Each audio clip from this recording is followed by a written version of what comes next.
বাড়িতে আছো না কেউ?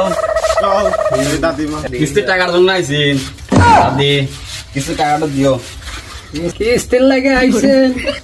বুড়াই তো বাইতে নাই। কাকাক ডাক দেন, এ মাসে কিস্তি দেওয়া লিখবো, আর আগের মাসে কিস্তি দেন নাই, এ মাসে কিস্তি দেওয়া লিখবো। বাবা বসো, হ্যাঁ কত কথা কই, তোমার লগে কত কথা কই, বসো।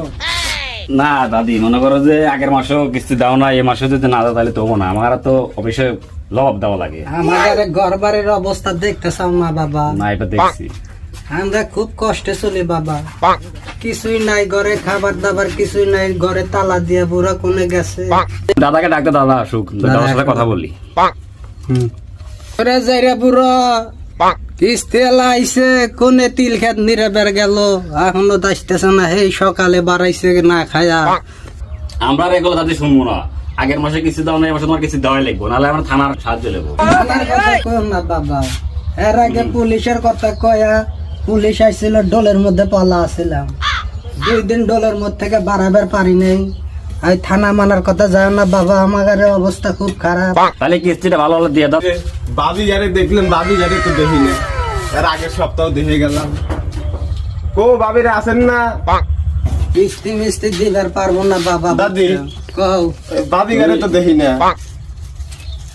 ভাবি গারে তোমার কি হবো? ভাবিরা কি কিস্তি তুলছে, তোমার ভাবিরা কি কিস্তি দেবো? তাহলে তোমার ভাবি গারে কাছ থেকে কিস্তি নাও গা। না, না, না। তুমি দাদাকে ডাক দাও, কিস্তিটা আমাদের মিটিয়ে দাও, আমরা চলে যাই। দাদাকে ডাক দাও।